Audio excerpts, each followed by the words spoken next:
Welcome to Bootstrap, insights for the self-funded entrepreneur with Frank Cianciulli. My name is Matthew Lay, and on this episode, we are going to ask Frank. You've submitted your questions. I've selected 3, and I'm going to look to get you your answers. We kicked off our season with a topic that we got a lot of comments about and a lot of questions. We did. And that topic was about just how hard it can be to be an entrepreneur. So one question that we got was from an entrepreneur who was highly leveraged personally, believed in his business, but cannot turn the corner.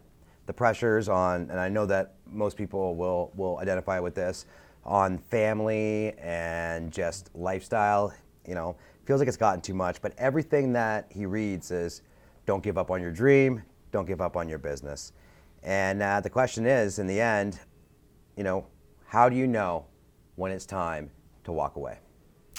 Wow, that's a difficult question, but a very good one. That's the dark side of being an entrepreneur, and we're obviously giving positive tips on how to bootstrap, but make no mistake about it. I mean, it could be the most exciting times of your life when you're bootstrapping a business, but using the word excitement is putting it mildly, to say the least.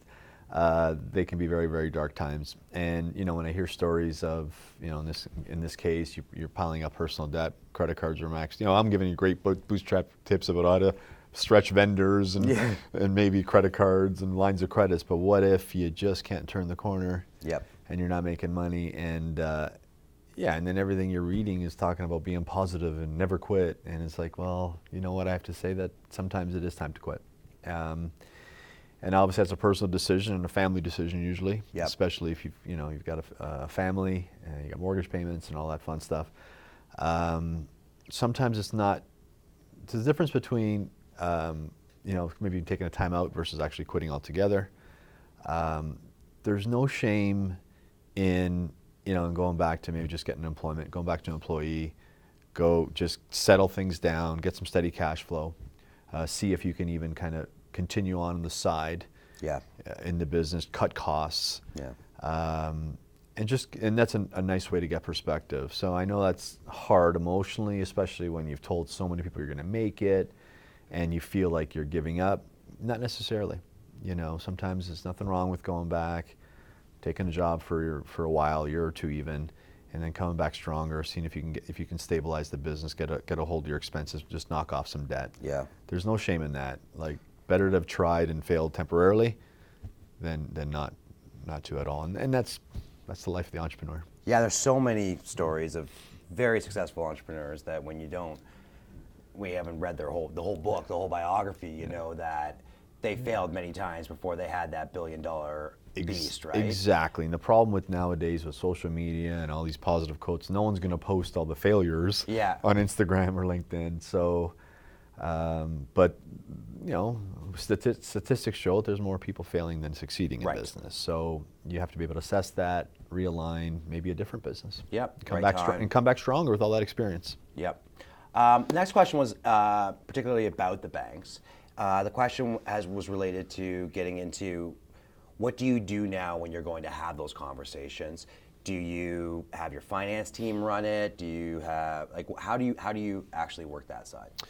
Yeah, and this is, I've got some personal experience here. I would say in the early stages, I was involved more so, and I felt like I had a better grip on it. And then, in other times I hadn't. And I think throughout the bootstrap and beyond, I think as an owner-operator, you're in the business, you're the entrepreneur. Any debt you're taking on ultimately is on you. If that's the case, then even if you're fortunate enough to have a CFO or some kind of finance team, there's certain relationships that, from my experience, I wouldn't leave to anyone else besides yourself. Because they need to see your eyes, and sometimes if you put too many barriers, they just think you've got the wherewithal and the resources to handle all these things, and maybe you don't. So I would say that. Obviously you can have your finance or legal or anyone who, if you're dealing with lawyers or bankers or anything.